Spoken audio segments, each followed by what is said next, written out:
بسم اللہ الرحمن الرحیم۔ محترم ناظرین، حجاج بن یوسف ثقفی طائف میں پیدا ہوا اور وہیں پر اس کی پرورش ہوئی۔ حجاج بچپن سے ہی حکمران بننے کے خواب دیکھا کرتا تھا۔ جیسے ہی وہ جوان ہوا تو اپنا آبائی شہر طائف چھوڑا اور دمشق میں آ کر رہنے لگا۔ یہ عبد الملک بن مروان کا دور تھا۔ خوش قسمتی سے حجاج کو دمشق پہنچتے ہی ایک حکومتی وزیر کے پاس نوکری مل گئی۔ آج کی ویڈیو کا موضوع یہی ہوگا، حجاج بن یوسف ثقفی کا عروج اور پھر اس کا عبرتناک انجام۔ لیکن اس سے پہلے اگر آپ نے ابھی تک ہمارے چینل عاقف وائس کو سبسکرائب نہیں کیا ہے تو براہ کرم ابھی سبسکرائب کر لیں اور ساتھ میں لگے گھنٹی کے نشان کو بھی پریس کر دیں تاکہ مستند دینی معلومات اور سچے اسلامی تاریخی واقعات پر مبنی ہماری آنے والی ہر نئی ویڈیو آپ کو بروقت مل سکے۔ شکریہ دوستو، امام علی مقام مولا حسین علیہ السلام کی شہادت 61 ہجری میں ہوئی اور 64 ہجری میں یزید کی عبرتناک موت ہوئی۔ اس کے بعد معاویہ بن یزید نے چند دن حکومت کرنے کے بعد تخت چھوڑ دیا۔ دوسری طرف حجاز میں عبداللہ ابن زبیر رضی اللہ تعالی عنہ نے خلافت کا اعلان کر دیا اور لوگوں سے بیعت لینا شروع کر دی۔ مروان بن حکم مدینے میں موجود تھا اور عبداللہ ابن زبیر رضی اللہ تعالی عنہ کی بیعت کرنے کو بھی تیار تھا، مگر عبداللہ ابن زبیر رضی اللہ تعالی عنہ کو بنو امیہ سے خاصی نفرت تھی، اس لیے انہوں نے مروان بن حکم کو مدینے سے جلا وطن کر دیا۔ مروان بن حکم نے دمشق پہنچتے ہی یزید بن معاویہ کی چھوڑی ہوئی حکومت پر قبضہ کر لیا۔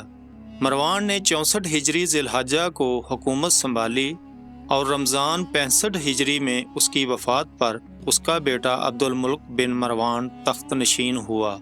پیارے ناظرین، یہ وہ زمانہ تھا جب حجاز میں شہادت حسین علیہ السلام کے بعد عبداللہ ابن زبیر رضی اللہ تعالی عنہ خلافت کا دعویٰ کر چکے تھے، تو دوسری طرف کوفہ میں قاتلین حسین علیہ السلام سے بدلہ لینے کے لیے مختار ثقفی اٹھ کھڑا ہوا۔ اس نے بنی ہاشم سے ساز باز شروع کر دی۔ اس کام کے لیے اس نے اپنے خاص آدمی کو مکہ روانہ کیا۔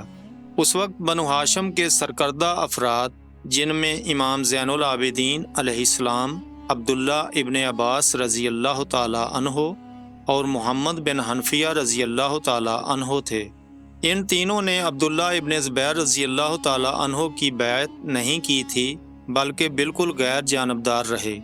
انہی دنوں اموی خلیفہ عبد الملک بن مروان نے محسوس کیا کہ اس کی فوج سستی کا شکار ہو کر جنگ لڑنے کے قابل نہیں رہی۔ چنانچہ وزیروں مشیروں کے کہنے پر اور حجاج کی صلاحیتوں کو دیکھتے ہوئے اسے اموی فوج کا سپاہ سالار بنا دیا گیا۔ حجاج نے فوج کو سخت ٹریننگ شروع کر دی اور جلد ہی ایک خون ریز جنگ کے بعد اس نے مصعب بن زبیر کو شکست دے کر اس کی حکومت ختم کر دی۔ اب پورے عراق پر عبد الملک بن مروان کا قبضہ ہو گیا۔ جس طرح عراق میں حجاج نے قتل و غارت کی، اس سے عبد الملک بن مروان کو اندازہ ہو گیا کہ یہ میرا وفادار اور کام کا آدمی ہے۔ 73 ہجری ذی العقد میں عبد الملک بن مروان نے حجاج بن یوسف کو حضرت عبداللہ ابن زبیر رضی اللہ تعالی عنہ سے جنگ کرنے کے لیے بھیجا۔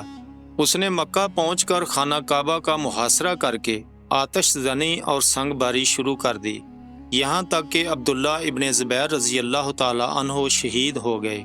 ان کی لاش کو حجاج نے 3 دن تک سولی پر لٹکائے رکھا۔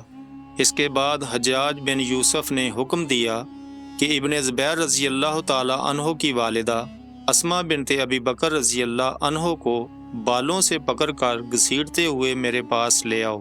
یہ سارا واقعہ صحیح مسلم کی حدیث نمبر 6496 اور ترمذی میں 3944 میں نقل ہے۔ جب سپاہی اسماء بنت ابو بکر رضی اللہ تعالی عنہ کو نہ لا سکے تو حجاج خود بڑے غصے میں ان کے پاس جا پہنچا، تو اسماء بنت ابو بکر رضی اللہ تعالی عنہ نے فرمایا کہ رسول اللہ صلی اللہ علیہ وسلم نے فرمایا تھا کہ بنو ثقیف میں ایک سفاک اور کذاب پیدا ہوگا۔ کذاب تو ہم نے دیکھ لیا اور سفاک تم ہو۔ حجاج کی سفاکیت بس یہیں تک نہ تھی، بلکہ اس نے امام زین العابدین علیہ السلام کو بھی قید کر کے کئی دنوں تک زنجیروں میں جکڑ کر رکھا۔ پھر اس نے امیر حج عبداللہ بن عمر رضی اللہ تعالی عنہ کو بھی زہر آلود نیزے سے شہید کروا دیا۔ حجاج بن یوسف کو عبد الملک بن مروان نے مدینہ، مکہ، طائف اور یمن کے لیے اپنا نائب مقرر کیا تھا، اور اپنے بھائی بشر کی موت کے بعد اسے عراق کے دارالحکومت کوفہ بھیج دیا، جہاں حجاج 20 سال تک سیاہ و سفید کا مالک رہا۔ اس نے کوفہ میں بیٹھ کر قابل ذکر فتوحات حاصل کیں۔ اس کے دور میں فتوحات کا دائرہ ہند سندھ تک پھیل گیا، یہاں تک کہ اسلامی فوج چین تک پہنچ گئی۔ حجاج کے بارے میں کہا جاتا ہے کہ اس نے قرآن مجید پر آراب بھی لگوائے۔ اللہ پاک نے اسے بڑی فصاحت و بلاغت اور شجاعت سے نوازا تھا۔ وہ حافظ قرآن تھا، شراب نوشی اور بدکاری سے پرہیز کرتا تھا اور فتوحات کا دلدادہ تھا، مگر اس کی ان ساری خوبیوں پر ایک برائی نے پردہ ڈال دیا۔ وہ برائی بھی ایسی کہ تمام برائیوں کی سردار ہے۔ وہ برائی کیا تھی جس نے اس کی تمام اچھائیوں کو پس پردہ کر دیا؟ وہ برائی تھی ظلم، حد سے بڑا ہوا ظلم۔ حجاج اپنی تمام خوبیوں کے باوجود بہت بڑا ظالم اور شقی القلب انسان تھا۔ ایک طرف اس کی زیر کمان نامور مسلم کمانڈر موسیٰ بن نصیر، محمد بن قاسم اور قتیبہ بن مسلم جیسے جان باز کافروں سے جہاد کر رہے تھے، اور دوسری طرف وہ خود اللہ کے نیک بندوں کا خون نحق مسلسل بہاتا چلا جا رہا تھا۔ امام ابن کثیر نے البدایہ و نہایہ میں ہشام بن حسان سے نقل کیا ہے کہ حجاج نے 1,20,000 انسانوں کو قتل کیا۔ اس کے جیل خانہ میں ایک ایک دن میں 80 ہزار قیدی بیک وقت رہتے تھے، جن میں 30,000 عورتیں ہوتی تھیں۔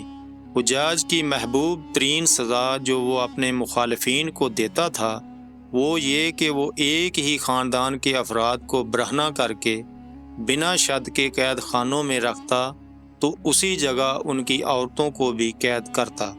حضرت امام زین العابدین علیہ السلام کو بھی اس نے بہت سی اذیتیں دیں اور قید میں رکھا۔ کوئی بھی دن ایسا نہ تھا کہ حجاج کے دربار میں سید زادے کو سزا نہ دی جاتی ہو۔ وہ امام زین العابدین علیہ السلام کو گھنٹوں اپنے دربار میں کھڑا رکھتا۔ حجاج ایسا ظالم تھا کہ اکثر سید زادوں پر کوڑے برسایا کرتا۔ دن میں ایک بار کوڑے نہ مارتا تو اسے رات کو نیند نہ آتی تھی۔ اس نے جو آخری قتل کیا وہ مشہور تابعی حضرت سعید بن جبیر جیسے بزرگ کا قتل تھا۔ انہیں قتل کرنے کے بعد حجاج کو دیوانگی کے دورے پڑنے لگے اور وہ نفسیاتی مریض بن چکا تھا۔ جب وہ سوتا تھا تو حضرت سعید بن جبیر خواب میں آ کر اس کا دامن پکڑ کر کہتے تھے، اے دشمن خدا، آخر تو نے مجھے کیوں قتل کیا؟ میرا کیا جرم تھا؟ حکیموں کو بلایا تو انہوں نے بتایا کہ پیٹ میں کینسر ہے۔ ایک طبیب نے گوشت کا ٹکڑا لیا اور اسے داغے کے ساتھ باندھ کر حجاج کے حلق میں اتار دیا۔ تھوڑی دیر کے بعد داغے کو کھینچا تو اس گوشت کے ٹکڑے کے ساتھ بہت سارے کیڑے لپٹے ہوئے تھے۔ جب حجاج الٹی کرتا تو بہت سارے کیڑے باہر نکلتے تھے۔ حجاج جب مادی تدبیروں سے مایوس ہو گیا تو اس نے حضرت حسن بصری کو بلوایا اور ان سے دعا کی درخواست کی۔ وہ آئے تو حجاج کی حالت دیکھ کر زارو کتار رونے لگے اور فرمانے لگے، پچھلی امتوں کے سب ظالم اکٹھے کر کے ایک پلڑے میں رکھ دیے جائیں اور ایک پلڑے میں تمہیں رکھ دیا جائے تو تمہارا پلڑا پھر بھی باری ہوگا۔ حجاج بن یوسف نے 70,000 لوگوں کو اپنے ہاتھ سے قتل کیا اور صحابی رسول کو خانہ کعبہ میں ذبح کیا۔ آل رسول صلی اللہ علیہ وسلم پر بے پناہ ظلم ڈھائے۔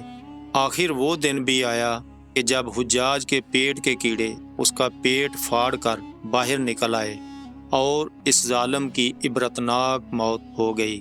حجاج کے چاہنے والوں نے رات کے اندھیرے میں اس کو دفنا کر اس کی قبر کا نشان بھی مٹا دیا۔ انہیں ڈر تھا کہ جتنا اس نے نبی پاک صلی اللہ علیہ وسلم کی آل اولاد پر ظلم کیا ہے تو لوگ اس کی لاش کو بھی قبر میں نہ رہنے دیں گے، اسی لیے اس کے چاہنے والوں نے اس کی قبر کا نشان بھی مٹا دیا۔ لیکن اللہ پاک کی عدالت میں اس کا انجام کیا ہوگا، یہ میرا اور آپ کا قادر کریم رب ہی بہتر جانتا ہے۔ ظالم کا انجام ہمیشہ برا ہوتا ہے، چنانچہ انسان زندگی کے کسی موڑ پر بھی ظالم نہ بنے۔ اللہ تعالی ہم سب کو ظلم سے دور رہنے کی توفیق عطا فرمائے۔ میری دعا ہے اللہ پاک آپ کو اور آپ کے پیاروں کو آسانیاں عطا فرمائے اور آسانیاں خلق خدا میں تقسیم کرنے کی توفیق عطا فرمائے، آمین۔ کمنٹ سیکشن میں اپنا پسندیدہ کوئی بھی کلمہ خیر ضرور لکھیے گا۔ ملتے ہیں ایک نئی ویڈیو کے ساتھ۔ اللہ نگہبان۔